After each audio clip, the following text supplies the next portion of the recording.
মাগুরায় আসিয়ার জানাজায় মানুষের ঢল, দোষীদের দ্রুত বিচার করার নির্দেশ প্রধান উপদেষ্টার।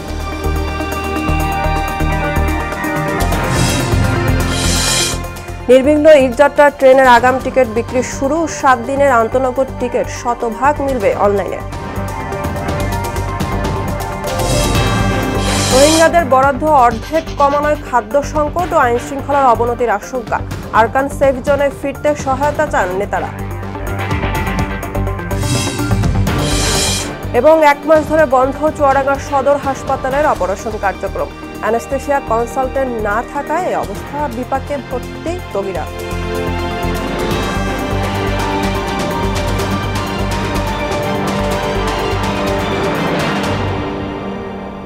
আসসালামু আলাইকুম, সবাইকে মোহনা সংবাদে স্বাগত। শুনছিলেন শিরোনাম, সঙ্গে আছি আমি বুশরাত হানিমা।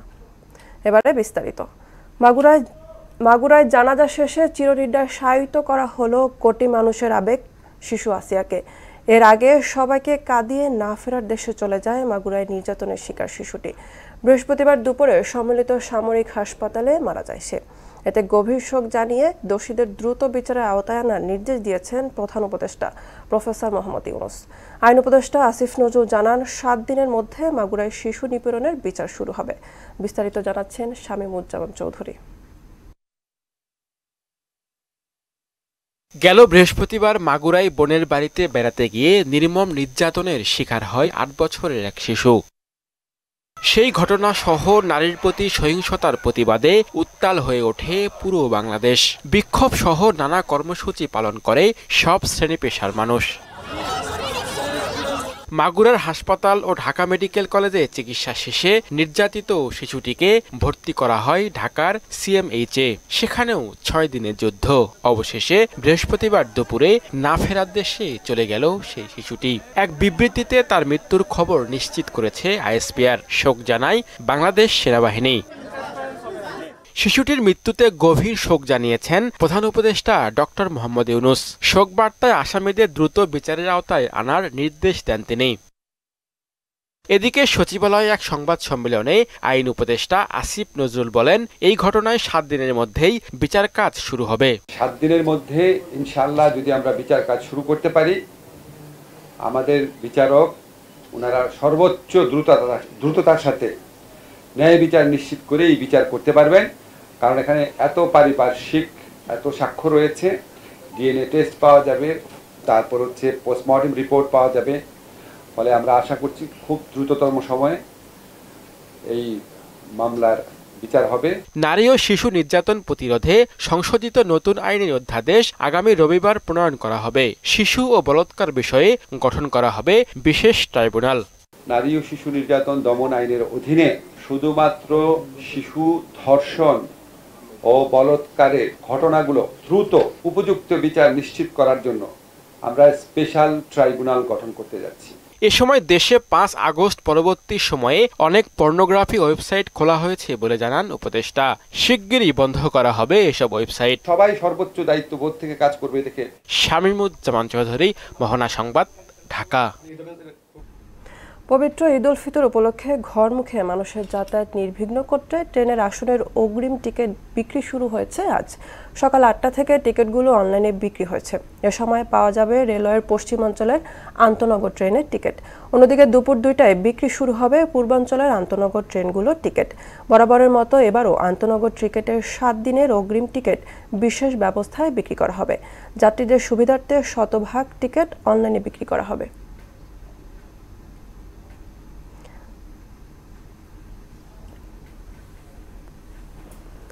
আগামী এপ্রিল থেকে রোহিঙ্গা শরণার্থীদের জন্য খাদ্য সহায়তা কমাবে জাতিসংঘ। জনপ্রতি মাসিক বরাদ্দ $12.5 থেকে কমিয়ে $6 করা হবে। এতে খাদ্য সংকটের পাশাপাশি আইন শৃঙ্খলা পরিস্থিতির অবনতি হবে বলে মনে করেন সচেতন মহল। রোহিঙ্গা নেতারা বলছেন, আরকানে সেফ জোন সৃষ্টির মাধ্যমে তাদের ফেরত দিলে সহায়তা চান না তারা। আমানুল হক বাবুল ও আফসার কবির আকাশের প্রতিবেদন, জানাচ্ছেন আফরিন পপি। প্রায় 13 লাখ রোহিঙ্গা শরণার্থী রয়েছে বাংলাদেশে। আগামী এপ্রিল থেকে একজন রোহিঙ্গার জন্য মাসিক অনুদান $12.5 থেকে কমিয়ে $6 করা হচ্ছে। এমন খবরে কক্সবাজারে আশ্রিত রোহিঙ্গা শরণার্থীদের মাঝে উৎকণ্ঠা বাড়ছে। মানুষ অলদা আছে বেশি কষ্ট হয়, দুঃখ হয়, মানসিতা আছে মারা মারা হাঁড়াহাঁড়ি করছি ইয়া যদি আরও সময় ফেলে দিতে আরও বেশি চিন্তা বাহরালি মানুষ চিন্তা ভাবনার মাঝে আছে। আরা বাংলাদেশের মাঝে লম্বা সময় 8 বছর পর্যন্ত কি হয় আর আতাই বলা নফের বাংলাদেশের দুঃখ দি বললে ইয়ানো আর নফের তুরা টিয়া পয়সা এনদিনগুলা শেষই লাগোয়া তাহলে জিনিস ইনত তো যদি মানুষ ইন মার উন্নত হইলে ইন ইতারার দাসা হন হাইন নতাইব। খাদ্য সহায়তা কমলে রোহিঙ্গাদের পুষ্টি ও স্বাস্থ্যের ওপর প্রভাব পড়বে বলে মনে করেন শরণার্থী ত্রাণ ও প্রত্যাবাসন কমিশনের এই কর্মকর্তা। ফুড সাপ্লাই যে এটা বেসিক ফুড আপনার যে চাহিদা সেটা ব্যাপক প্রভাব পড়বে, নিউট্রিশন সমস্যা হবে, এটা দৈনন্দিন খাবার দিয়ে দেওয়া তাদের জীবন যাপনে প্রভাব ফেলবে। সহায়তা কমানোর বিরুদ্ধে দাতা সংস্থার কাছে আপিল করার কথা জানিয়েছেন এ জনপ্রতিনিধি। আমাদের জাতিসংঘ থেকে আমাদের সাহায্য কমিয়ে দেওয়া হয়েছে, আমি সেটার জন্য দুঃখ প্রকাশ করছি। আমি জাতিসংঘের মহাসচিবকে বলবো সাহায্য কমাইয়ে আপনি উকিয়া টেকনাফের মানুষকে একটা দুর্ভোগে ফেলবেন কেন? আরাকানে ফিরতে জাতিসংঘের তত্ত্বাবধানে একটি সেফ জোন তৈরির দাবি এ রোহিঙ্গা নেতার। আর খনিকত্ব ফুড দিয়ানো করিব $12 ন $3 ন $1 দিয়ানো করিব আর দেশ আর কান আর বলি জলদি ইউএনএ আর কানাতে কান সেফ জোন করো আর টুপি দিয়ারে। 2017 সাল থেকে কক্সবাজারের 33টি ক্যাম্পে বসবাসরত রোহিঙ্গার সংখ্যা 12 লাখেরও বেশি। সম্প্রতি নতুন করে যুক্ত হয়েছে আরও 1 লাখ। আফরিন পপি, মোহনা সংবাদ। অ্যানেস্থেশিয়া কনসালটেন্ট না থাকায় প্রায় 1 মাস বন্ধ রয়েছে চুয়াডাঙ্গা সদর হাসপাতালের অপারেশন কার্যক্রম। হাসপাতাল প্রতিষ্ঠার পর থেকেই বন্ধ আছে সিনিয়র কনসালটেন্ট অ্যানেস্থেশিয়া পদটি, যে কারণে ভর্তি রোগীরা অপারেশন করতে না পেরে ফিরে যাচ্ছেন। সাইফ জাহানের প্রতিবেদন, জানাচ্ছেন শারমিন স্বর্ণা। 50 শয্যা চুয়াডাঙ্গা সদর হাসপাতাল 1970 সালে প্রতিষ্ঠিত হওয়ার পর থেকেই সেবা কার্যক্রম চলছে জোড়াতালি দিয়ে। 2003 সালে 50 শয্যা থেকে 100 শয্যায় উন্নীত হলেও চিকিৎসক ও লোকবল সংকটে ভোগান্তিতে রোগীরা। সম্প্রতি হাসপাতালের অ্যানেস্থেশিয়া বিভাগের ডাক্তার বদলির পর এখনও পদটি শূন্য, তাই এরপর থেকে অপারেশন কার্যক্রম বন্ধ আছে। অ্যানেস্থেশিয়া ডাক্তার না থাকার কারণে রোগীরা অনেক দুর্ভোগে আছে, বাইরে ডাক্তার দেখাতে সম্মুখীন হচ্ছে এবং অপারেশনও বাইরে করাতে হচ্ছে, আমরা হয়রানিরও শিকার হচ্ছি। সদর হাসপাতালে অপারেশন না হয় ভোগান্তি বেড়েছে বলে জানান চিকিৎসক, রোগী ও স্বজনরা। আমাদের রুটিন সার্জিক্যাল এবং এমার্জেন্সি সার্জিক্যাল স্বাস্থ্যসেবা থেকে আমাদের জনগণ বঞ্চিত হচ্ছে। খুব জরুরি ভিত্তিতে অ্যানেস্থেশিয়া ডাক্তার দেওয়ার জন্য দাবি জানাচ্ছি। আজ 1-1.5 মাস অপারেশন বন্ধ। তবে বিষয়টি স্বীকার করে সমস্যা সমাধানে দ্রুত ব্যবস্থা নেওয়ার আশ্বাস দিয়েছেন এই কর্মকর্তা। ঊর্ধ্বতন কর্তৃপক্ষের সাথে আমাদের যোগাযোগ হচ্ছে এবং তাদের আশ্বাস আছে, আশা করি খুব দ্রুত এই সমস্যার সমাধান হবে এবং আমাদের হসপিটালের এই যে সংকট যেটা কেটে যাবে বলে আমি আশা করি। এই হাসপাতালটির সিনিয়র ও জুনিয়র অ্যানেস্থেশিয়া কনসালটেন্ট পদ দুটো শূন্য থাকায় অপারেশন থেকে বঞ্চিত হচ্ছেন জেলার প্রায় 12 লাখ মানুষ। শারমিন স্বর্ণা, মোহনা সংবাদ। দেশের প্রত্যন্ত অঞ্চলে গিয়ে জাপানি ভাষা শিক্ষাদানে ব্যতিক্রমী উদ্যোগ নিয়েছেন এক জাপানি শিক্ষক। ইতিমধ্যে 2 দফায় তিনি ঢাকা, চট্টগ্রাম সহ প্রায় 20টি জেলায় ভাষা শিক্ষাদান কার্যক্রম পরিচালনা করেছেন।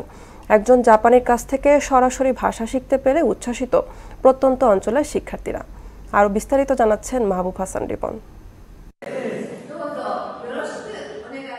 তোকোমোতো কোমিকো একজন ফ্রিল্যান্সার জাপানি ভাষার শিক্ষক, যিনি ইতিমধ্যে বিনা পারিশ্রমিকে বাংলাদেশে ভাষা শেখানো কার্যক্রম চালিয়ে আসছেন।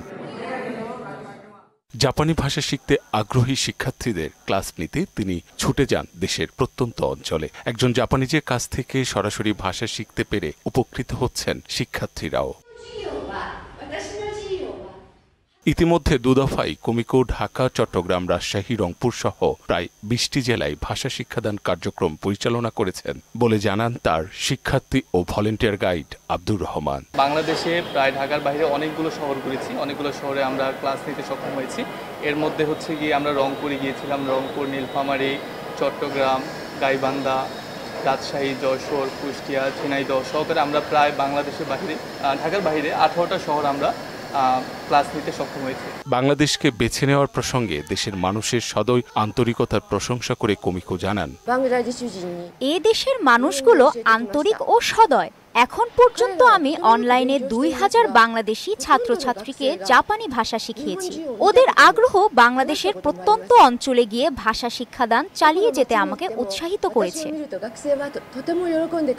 দীর্ঘদিন টেলিভিশন এবং রেডিও নিউজ উপস্থাপক হিসেবে কাজ করা এই ভাষা শিক্ষক জানালেন তার ব্যতিক্রমী উদ্যোগের কারণ।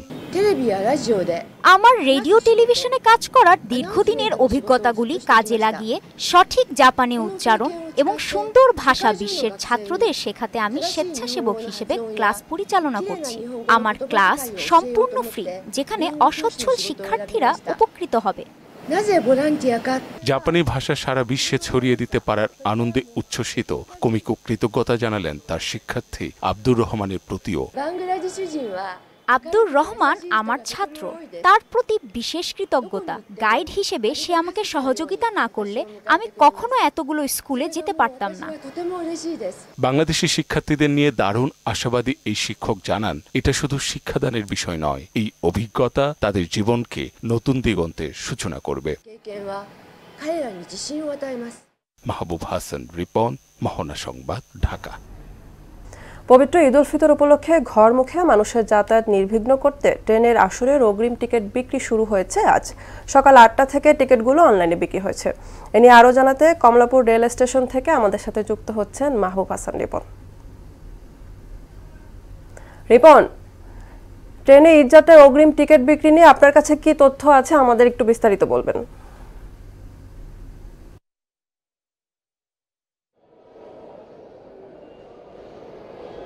ইমা, আপনাকে ধন্যবাদ। এই মুহূর্তে আমি কমলাপুর রেল স্টেশনের টিকিট কাউন্টার থেকে অবস্থান করছি। আপনি জানেন যে অলরেডি যে ট্রেনের টিকিট বিতরণ সেটি শুরু হয়ে গেছে,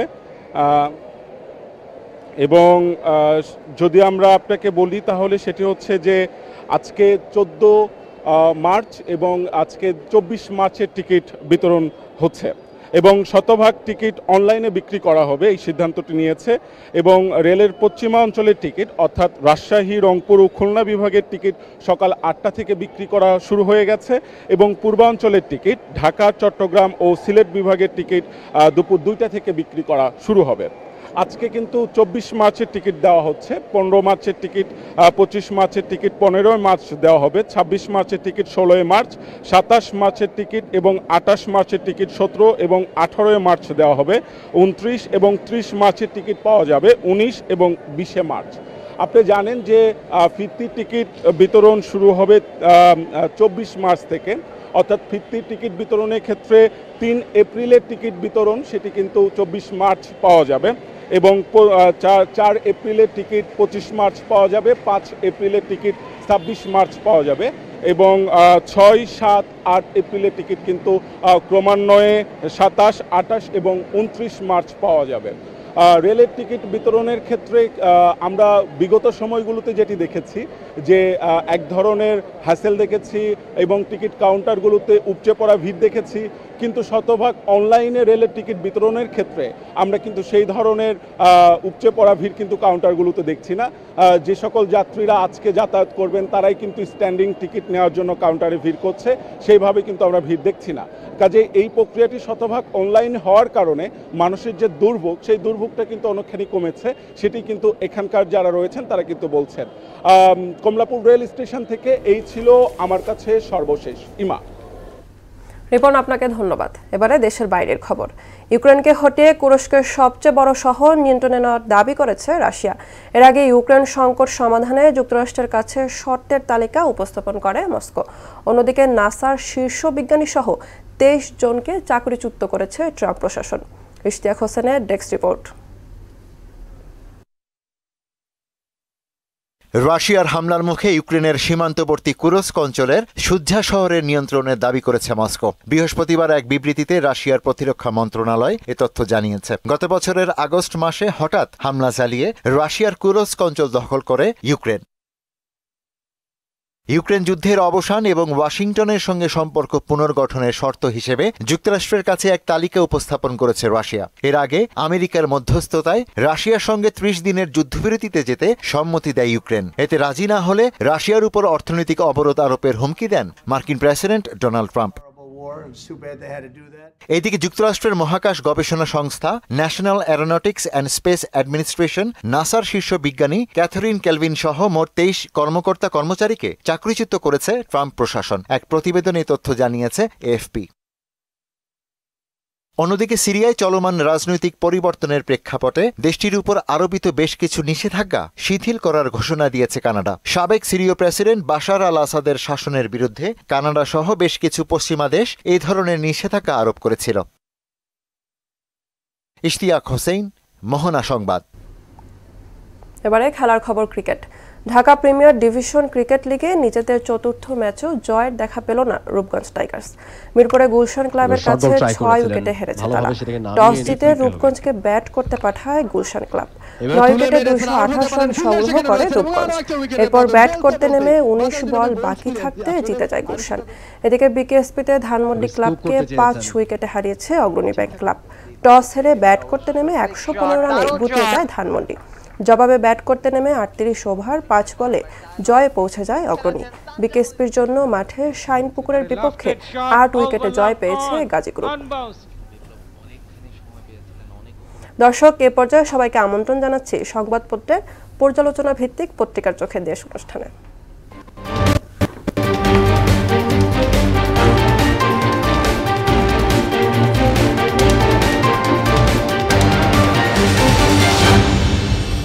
দর্শক, অনুষ্ঠানে আজকের অতিথি মোহনা টেলিভিশনের বার্তা সম্পাদক সুমন মুস্তাফিজ। সুমন, আপনাকে অনুষ্ঠানে স্বাগত। শুভ সকাল। আশা করছি আপনার সকাল খুবই ভালো যাচ্ছে। আমরা প্রথমেই প্রধান সংবাদপত্রের শিরোনামগুলো একবার করে চোখ বুলিয়ে নেই। নিশ্চয়ই। আমার কাছে প্রথমেই আছে প্রথম আলো। মাগুরার শিশুটিকে বাঁচানো গেল না, বিচার বিলম্বের কারণগুলো আমরা দূর করার চেষ্টা করছি। এরপরে দৈনিক ইত্তেফাক। জাতিসংঘ মহাসচিব গুতেরেস ঢাকায়, অনেক কষ্ট নিয়ে চলে গেল ছোট্ট আসিয়া। সমকাল। ঝরেই গেল ছোট্ট ফুল আছিয়া, কাঁদছে দেশ। ঢাকায় জাতিসংঘ মহাসচিব ইউনূসের সঙ্গে বৈঠক আজ। বাংলাদেশ প্রতিদিন। ঈদযাত্রায় নিরাপত্তার শঙ্কা, দেশের ব্যাংক খাতের ঋণ মান নেতিবাচক। জাতিসংঘ মহাসচিব ঢাকায় আজ যাচ্ছেন কক্সবাজার। যুগান্তর। মুকুলেই ঝরে গেল মাগুরার ফুল। 1 লাখ রোহিঙ্গার সঙ্গে আজ ইফতার।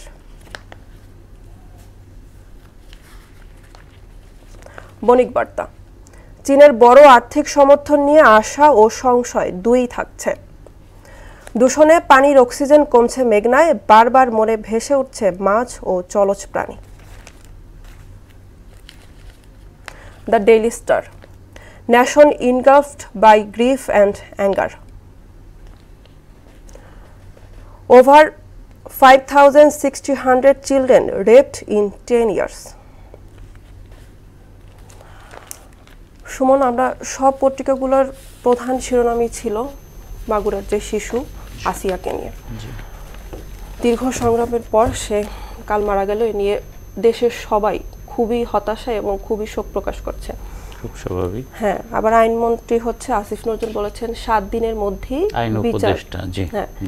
বিচার শুরু হবে। এ ব্যাপারে আপনি কি মনে করছেন? হ্যাঁ, বিচার শুরু। আমি শুরুতেই আসিয়ার বিদেহী আত্মার প্রতি শ্রদ্ধা জানাই, আসিয়ার আত্মার শান্তি কামনা করি।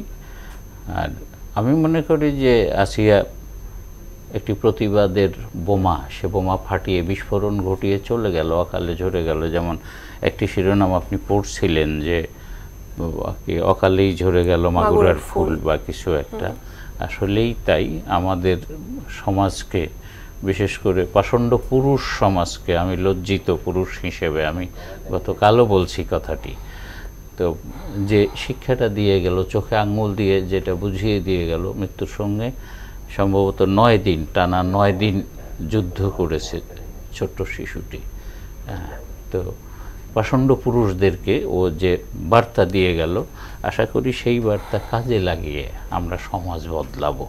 এই বিষয়েই আপনার গতকাল একটি সাক্ষাৎকারে বলেছেন আইন উপদেষ্টা যে 7 দিনের মধ্যে বিচার কাজ শুরু করব। আমরা আশা করব সেটা হতে হবে।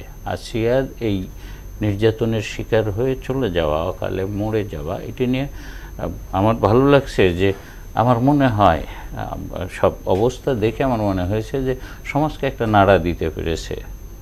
আগেও কিন্তু মানে এরকম ঘটনা ঘটলে বলা হয়েছে যে এতদিনের মধ্যে বিচার শুরু হবে, শেষ হবে, কিন্তু আমরা কিন্তু এর প্রতিফলনটা দেখিনি, কার্যকরভাবে ওটা দেখা যায়নি। এইবার আমার কাছে ঠিকই আছে আপনার কথা, আমার কাছে মনে হয়েছে যে এইবার কিছু চেঞ্জ, এবার কিছু ব্যতিক্রমী, যেমন আসিয়ার মৃত্যু সংবাদের পরে কয়েকটি জায়গায় বিশেষ করে শিক্ষার্থীরা, ঢাকা বিশ্ববিদ্যালয় সহ বিভিন্ন বিশ্ববিদ্যালয়ের শিক্ষার্থীরা তারা গায়েবানা জানাজার আয়োজন করছে, তার জন্য দোয়ার আয়োজন করেছে। এবং আগেও প্রতিবাদ, বিভিন্ন এই ধরনের নৃশংসতা অপকর্মের প্রতিবাদ হয়েছে, রাস্তায় নেমেছে ছাত্র জনতা। বাট আমার মনে হয় যে এইবারের বিষয়টা, এই শিশুটির বিষয়টা একটু বেশি নাড়া দিছে মানুষকে, এবং আমরা আশা করব যে সেই ক্ষোভ থেকে যে প্রতিবাদের যে বিচ্ছুরণ হবে, সেই বিচ্ছুরণ থেকে আমরা আশা করব যে এখানে সরকার যা করণীয় তাই করবেন। এবং আমি গতকালও একটি কথা বলেছিলাম যে এই ধরনের অপরাধ রোধে, এই ধর্ষণ, নির্যাতন, নারী নির্যাতন, শিশু নির্যাতন, এই অপরাধগুলোর বিরুদ্ধে সবচেয়ে বেশি দরকার হচ্ছে সামাজিক প্রতিরোধ, সামাজিক সচেতনতা। আইন শৃঙ্খলা বাহিনী, আমাদের দেশ তো 1200-1300 মানুষের জন্য একজন পুলিশ বরাদ্দ, তারা কি করবে? এখানে সামাজিক প্রতিরোধ যত বেশি হবে, মানুষের মধ্যে সচেতনতা যত বাড়বে, আমি পুরুষ, আমার লজ্জা তৈরি হতে হবে যে আমারই আর একজন ভাইয়ের দ্বারা একটি অপকর্ম সংঘটিত হয়েছে। ছোট্ট একটি শিশু হতে পারে যে যার দ্বারা এই অপকর্ম হয়েছে, সেও একজন শিশু, কন্যা শিশুর বাবা। তো এই জায়গায় তাকে মেয়েও বলতে পারতেছেন, কারণ সে শিশু, একদমই ছোট, তার সাথে এই ঘটনা। এক্স্যাক্টলি। তো সেই জায়গাটিতে যখন আমার পৌরুষে যখন সেটি লাগবে, তখন আমি প্রতিবাদী হব। এবং আমি মনে করি যে এই প্রতিবাদটা সমাজ থেকে এই বিশৃঙ্খলা দূর করবে। নারী শিশু নির্যাতনের যে সংকট, এবং যেটি সাম্প্রতিক সময়ে আশঙ্কাজনকভাবে বেড়ে গেছে, আমরা আশা করব যে আসিয়াই হবে এর শেষ শিকার। এরপরে যাতে আর এই ঘটনা না ঘটে সেই বিষয়ে রাষ্ট্র পদক্ষেপ নেবে, আমরাও এটা আশা করছি। আরেকটা ব্যাপার আজকে দেখলাম যে জাতিসংঘের মহাসচিব অ্যান্টোনিও গুতারেস হচ্ছে যে বাংলাদেশে আসছে, সে আজ হচ্ছে রোহিঙ্গা শিবিরে তার যাওয়ার কথা, ইফতার করবে এরকম। তো আলোচনা, ইফতার সব মিলে আপনার কি মনে হয় এই যাত্রা কতটা ফলপ্রসূ হবে? হ্যাঁ, এটা তো কোনো নির্দিষ্ট এজেন্ডা নিয়ে উনি আসেন নাই, যদিও গতকাল এসেছেন। আমরা জানি যে গতকাল বিকেলে উনি ঢাকায় পৌঁছেছেন। ওনার এটি সফরটি হচ্ছে যে উনি রমজানের প্রতি সংহতি জানাতে প্রতি বছরই মুসলিম দেশগুলো ঘুরে বেড়ান। এবার বাংলাদেশ সফরের জন্য আমাদের প্রধান উপদেষ্টা মহোদয় তাকে আমন্ত্রণ জানিয়েছিলেন, সেই আমন্ত্রণে উনি এসেছেন। বাট উনি মাফ করবেন, এমন একটি সময় এসছে যে যার উনি আসার 2 দিন আগেই জাতিসংঘ থেকেই ঘোষণা এসছে যে আমাদের রোহিঙ্গাদের জন্য যে খাদ্য বরাদ্দ, বাংলাদেশে আশ্রিত রোহিঙ্গাদের জন্য যে খাদ্য বরাদ্দ, সেটি অর্ধেকেরও বেশিটা কমিয়ে ফেলা হচ্ছে। 12.5 থেকে $6 এক্স্যাক্টলি, মানে অর্ধেকেরও বেশিটা কমে যাচ্ছে, যেটি আগামী মাস থেকেই কার্যকর হচ্ছে। এখন বিষয়টা খুব স্বাভাবিকভাবে চিন্তা করলে যে একজন মানুষ, আপনি মনে করেন যে আপনার খাদ্য তালিকায় প্রতিদিন একবেলা প্রোটিন, হয়তো মাংস, একবেলা মাছ, এরকম দিয়ে আপনার খাবার দেওয়া হতো। এখন যদি কাল থেকেই আপনাকে আবার বলা হয় যে আপনাকে 3 বেলা ভেজিটেবল খেতে হবে, সবজি খেতে হবে, একজন মানুষের অভ্যস্ততারও বিষয় থাকে। তার চেয়েও বড় কথা যে আপনার সেই খাদ্যটুকু, যেটুকু একেবারে মৌলিকভাবে দরকার, সেইটুকু যোগান দেওয়া যাবে কি না, এইটা নিয়ে প্রশ্ন উঠছে, আলোচনা হচ্ছে। কারণ $12.5 থেকে $6 নামিয়ে আনা হ্যাঁ, তো এটা নিয়ে তারা রোহিঙ্গা শিবিরে খাদ্য সংকট হবে এরকম আশঙ্কা করা হচ্ছে। আর সেটি হলে সামাজিক বিশৃঙ্খলা তৈরি হবে ওই অঞ্চলে, এটি খুব, এবং এটি আগে থেকেই হয়ে আসছে। আমরা জানি যে খুব অল্প জায়গায়, মানে ভৌগোলিকভাবে অল্প জায়গায় অনেকগুলো মানুষের বসবাস, যার জন্য শিবিরের ভিতরেও নানা রকম অসামাজিক, মানে অশান্তির কাজ হচ্ছে, খুনোখুনির ঘটনা ঘটছে প্রকাশ্যে, মানে দিনের বেলায় গুলি করে একজন আরেকজনকে মারছে ওরাই।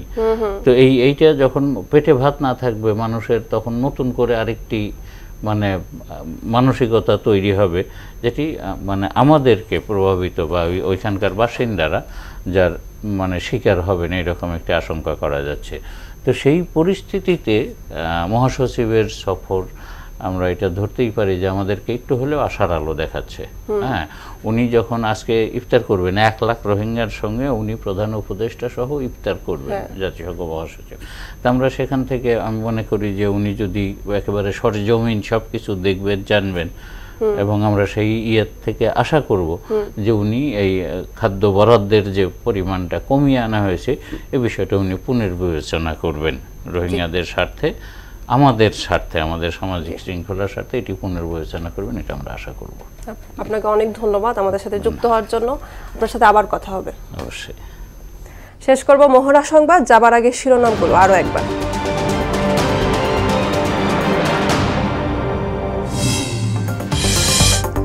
মাগুরায় আসিয়ার জানাজায় মানুষের ঢল, দোষীদের দ্রুত বিচার করার নির্দেশ প্রধান উপদেষ্টার।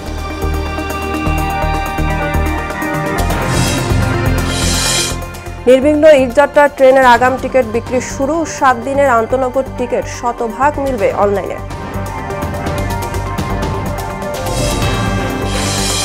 রোহিঙ্গাদের বরাদ্দ অর্ধেক কমানোয় খাদ্য সংকট ও আইন শৃঙ্খলার অবনতির আশঙ্কা, আরকান সেফ জোনে ফিরতে সহায়তা চান নেতারা। এবং 1 মাস ধরে বন্ধ চুয়াডাঙ্গা সদর হাসপাতালের অপারেশন কার্যক্রম, অ্যানেস্থেশিয়া কনসালটেন্ট না থাকায় এই অবস্থা, বিপাকে ভর্তি রোগীরা।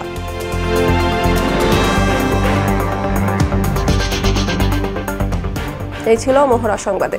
পরবর্তী সংবাদ দুপুর 1টায়। এর আগের সংবাদ এক নজরে দেখবেন দুপুর 12টায়।